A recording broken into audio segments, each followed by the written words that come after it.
নমস্কার বন্ধুরা, সুপ্রভাত। তারপর বলো সবাই কেমন আছো? আমি ভালোই আছি। আর আজকে তো দেখো একটু বেড়াতে যাচ্ছি, তো আজকে তো একটু বেশ আনন্দই লাগবে। রবিবার সকালটা আজকে বেশ ভালোই কাটছে। এখন বাজে 6:30। মা মেয়ে দুজনে মিলে রেডি হয়ে বেরিয়ে পড়েছি। কোথায় যাচ্ছি, কেন যাচ্ছি, চলো যেতে যেতে গল্প করি। আমরা প্রথমে এখান থেকে যাব বাঙুরে, কলকাতার বাঙুরে। তো এখান থেকে হেঁটে বিটি রোড অবধি যাব। সেখান থেকে বাস ধরবো। সেখান থেকে যাব শ্যামবাজার। শ্যামবাজার থেকে আবার বাস ধরে যাব কলকাতার বাঙুরে। ওখানে মেজো ননদের বাড়ি। তো মেজো ননদের বাড়ি গিয়ে ওদের ওখান থেকে বাস ছাড়বে, আরও আমরা অনেকে মিলে যাব। আজকে আসলে মেজো ননদের মেয়ে 1 বছর হলো বিয়ের অ্যানিভার্সারি। মেজদির বাড়ি অনেকক্ষণ আগে চলে এসেছে, আর এই যে মেজদি রেডি হয়ে গেছে।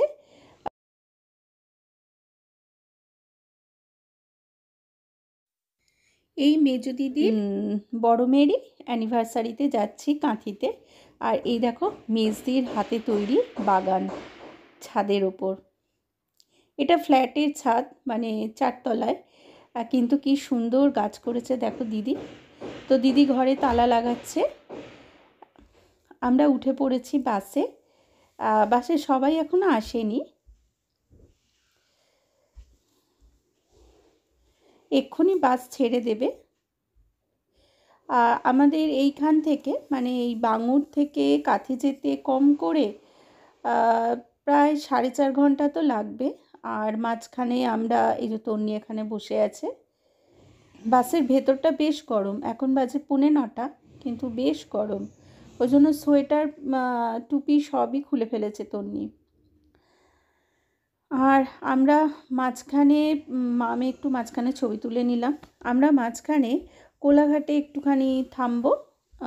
তো তারপরে তাও মিলিয়ে, মানে ওই টাইমটুকু বাদ দিয়ে আমাদের তাও প্রায় 4.5 ঘন্টার মতো লাগবে।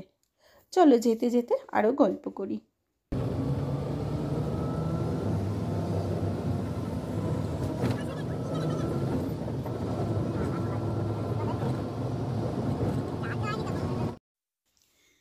আমরা যাচ্ছি এখন গঙ্গা নদীর ওপর দিয়ে, মানে যেটাকে বালির ব্রিজ বলে। তবে গঙ্গার সঙ্গে আমার ছোটোবেলা থেকেই পরিচিতি, কারণ আমার বাড়ির সামনেই গঙ্গা। তো চলো আমরা এবার আস্তে আস্তে হাওড়া জেলায় ঢুকবো। আমরা যে জায়গাটায় যাচ্ছি সেটা না গ্রাম। তবে গ্রামের সঙ্গেও আমার ছোটোবেলা থেকেই পরিচিতি, কারণ আমার নিজের মামার বাড়ি হচ্ছে গ্রামে। আমার মামার বাড়ি হচ্ছে কাটোয়া থেকে আরও ভেতর দিকে যেতে হয়। তো ছোটোবেলা গিয়ে কত থেকেছি মামার বাড়িতে। সুতরাং গ্রামের যে সুন্দর যে দৃশ্য, যে চিত্র, সেটা আমার চোখে খুব সুন্দরভাবে আজও, মানে কি বলবো, আজও স্মৃতিতে রয়ে গেছে। তাই গ্রামে, মানে যেখানে যাচ্ছি সেখানে গিয়ে যে গ্রাম দেখতে পাবো, এইটা ভাবতেও ভালো লাগছে। আমরা অনেকক্ষণ পর, প্রায় 2 ঘন্টা পর আবার এলাম। এটা দেখো কোলাঘাটেরই একটা জায়গায় একটুখানি আমরা বিরতি নিয়েছি, মানে গাড়িটা একটু দাঁড়িয়েছে, সবাই একটু চাটা খাচ্ছে। আমি যদিও চা খাই না, একটু বিস্কুট খেলাম। তবু দেখো এখানে একটু নেমেছি। আসলে প্রায় 2 ঘন্টা ধরে বসেছিলাম, তো পাটা খুব ধরে গেছে। আর ঠান্ডা তো একটু রোদ, মানে একটু রোদে থাকার জন্য আরও নামলাম রাস্তায়। তন্নিকেও বললাম যে একটু গাড়ি থেকে নেবে, দাঁড়া, বাসে একভাবে বসে আছিস। তো ও আর নামলো না। বাস আবার চলতে শুরু করেছে।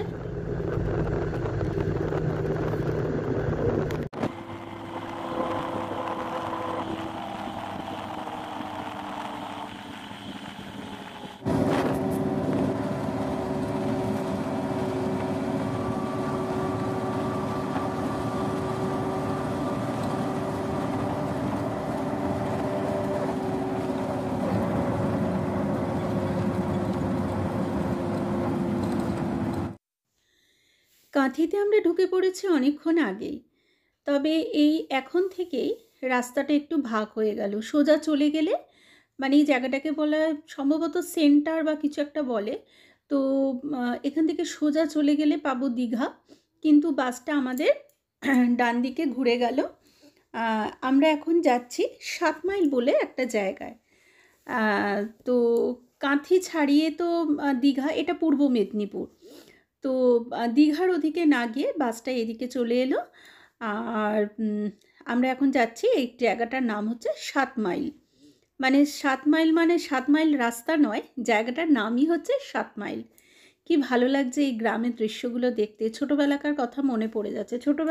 ছোটোবেলা কেন, অনেক বড় বয়সেও মামার বাড়ি গেছি, তবে বিয়ের পর বোধহয় বড়জোর 2বার কি 3বার হয়তো গেছি, বেশি খুব একটা যাওয়া হয়নি। দেখো কি ভালো লাগছে না, গ্রামের দৃশ্য, তার বিশুদ্ধ হাওয়া, সুন্দর পরিবেশ, এসব আলাদাই ব্যাপার। আমরা এই 7 মাইলের মানে আরও কিছুটা গিয়ে এখানেও এখনও তাও প্রায় কত, আধ ঘন্টা তো যেতেই হবে। আধ ঘন্টা গিয়ে তারপরে আমরা যাবো যে গ্রামটা, ওই জায়গাটার নাম হচ্ছে ব্রজমাল। তো ওই একদম ভেতরে এই বাস ঢুকবে না, তো বাস থেকে নেবে আমাদের আবার টোটো করতে হবে। আমার যে ভাগ্নির অ্যানিভার্সারিতে যাচ্ছি, তো ওরাও তো এখানে থাকে না, হাজব্যান্ড ওয়াইফ কর্মসূত্রে পুনাতে থাকে, তো ওরাও গতকাল এখানে এসেছে, আর আমরা আজকে যাচ্ছি অনুষ্ঠানে।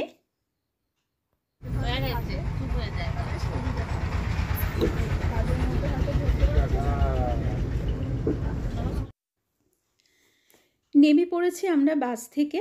হ্যাঁ, এবার একটু টোটো করতে হবে, টোটো করে তারপর ভেতর দিকে যাব।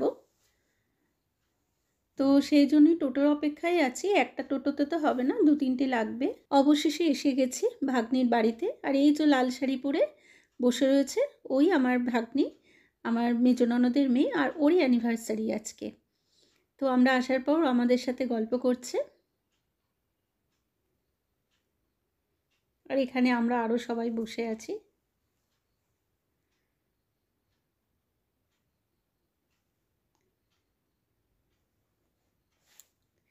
এই যে তন্নি,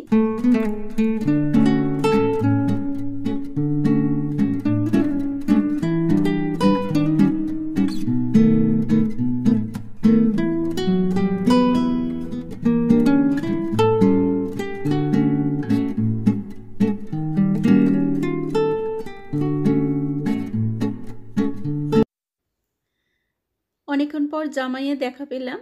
এই যে ভাগ্নির পাশেই রয়েছে, নীল পাঞ্জাবি পরা, ও হচ্ছে আমাদের জামাই। খুব ভালো, খুব মিষ্টি, খুব মিশুকে, সত্যি একজন খাঁটি মানুষ।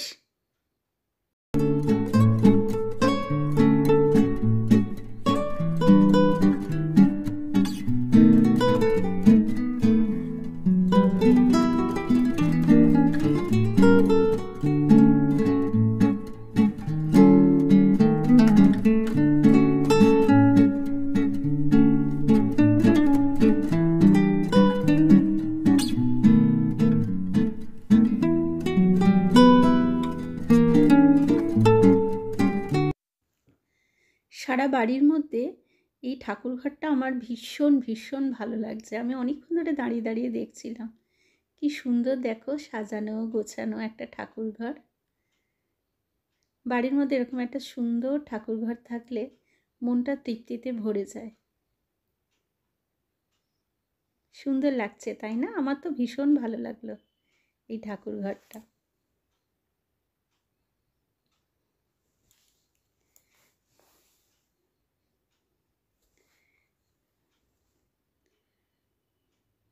এখানে সবাই মিলে অনেক আনন্দ মজা করছি।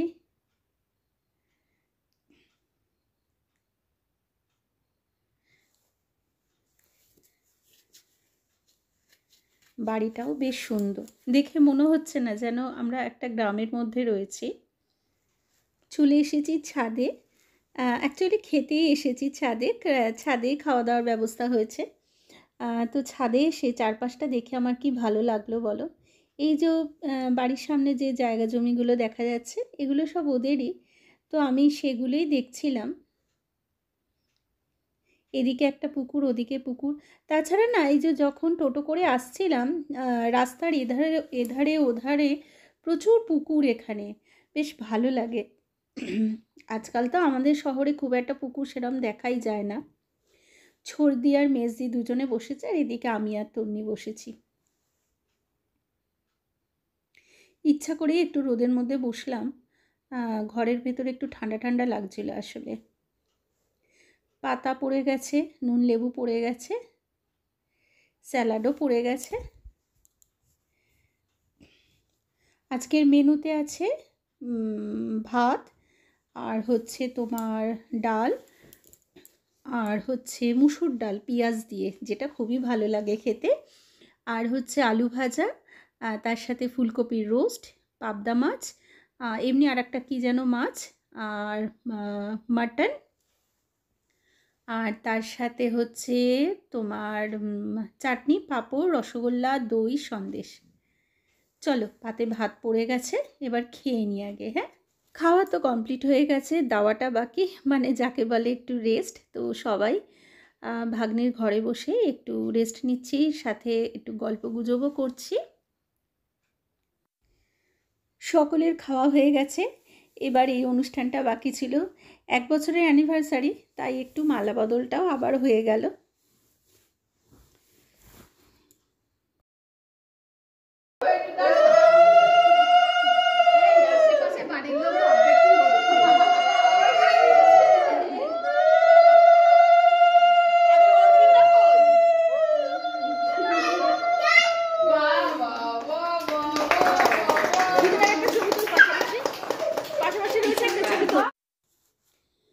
চারটে বেজে গেছে, আমরা আবার সবাই ছাদে এসেছি। আসলে এখানে এখন ছবি তোলা হবে, তো এরপরেই আমরা আস্তে আস্তে রওনাও দেব। আর শীতের দিনে তাড়াতাড়ি তো সন্ধে হয়ে যায়। দেখো, বাড়ির উদ্দেশ্যে সবাই বেরিয়েও পড়েছি। সকালে যখন আসছিলাম একটা নতুন এনার্জি নিয়ে যে যাব, আনন্দ মজা করব, আর এখন বাড়ি ফেরার পর আস্তে আস্তে আর এনার্জিটা হয়ে যায় লস, তো তখন আর ভালো লাগে না। আসার সময় জায়গাগুলো টোটো দিয়ে এসেছিলাম, কিন্তু যাওয়ার সময় সবাই মিলে আছি তো বেশ চারপাশটা দেখতে দেখতে যাচ্ছি। কি ভালো লাগছে দেখো, যেতে আসছে দুদিকে খালি এপাশে পুকুর ওপাশে পুকুর।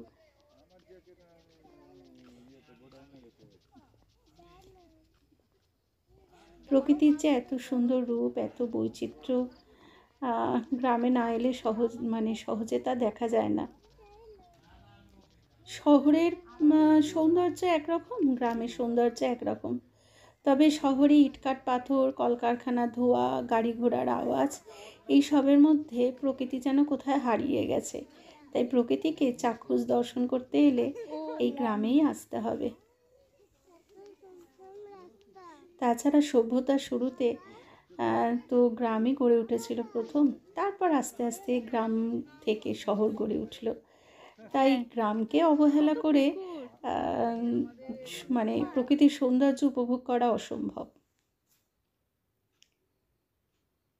কি ভালো লাগছে দেখো, যেহেতু একটু বিকেল হয়ে গেছে, একটু ঠান্ডা ঠান্ডা লাগছে, তবে সোয়েটার পরে নিচ্ছি তো অতটাও মনে হচ্ছে না। আমরা ইচ্ছে করেই সবাই একটু এই জায়গাগুলো হেঁটেই যাচ্ছি, চারপাশটা দেখব বলে।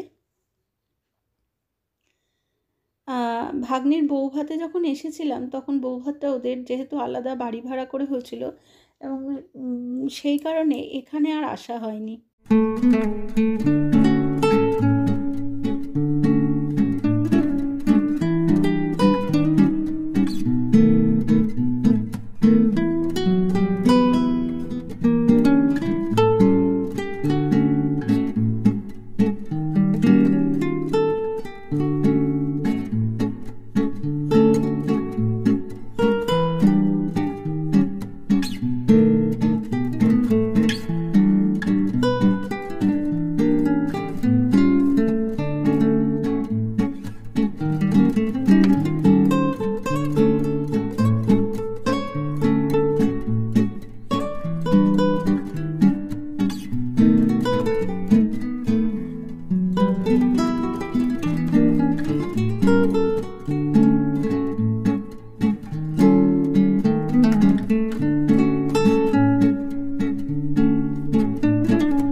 অবশেষে আমরা সকলে বাসে উঠে পড়েছি এবং বাস চলতেও শুরু করে দিয়েছে। আর বাসে এখন আলো টালো নিভে দিয়েছে। সবাই ভাবছে যে একটু ঘুমিয়ে নিই, তো আমিও একটু ঘুমোবো ভাবছি। আর বেশ কিছুক্ষণ ঘুমোবার পর এক জায়গায় এসে বাস দাঁড়ালো। এখানে এটা শেরি পাঞ্জাবি বলে একটা বিশাল বড় রেস্টুরেন্ট অ্যান্ড হোটেল আছে। তো এখানে সবাই একটু চা খাবে বলে দাঁড়ালো, কারণ বাসটা অলরেডি 2 ঘন্টা চলেছে। তো সবাই নেবে এখানে একটু চাটা খেয়ে নিল। আর এই জায়গাটা কি সুন্দর দেখো, আমি সুন্দর দেখেই ভিডিও করলাম আরও। খুব সুন্দর জায়গাটা, বিশাল বড় এলাকা নিয়ে।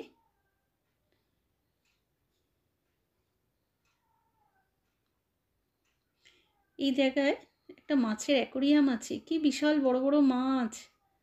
অ্যাকোরিয়ামের ভেতর এত বড় মাছ আমি আগে কখনো দেখিনি।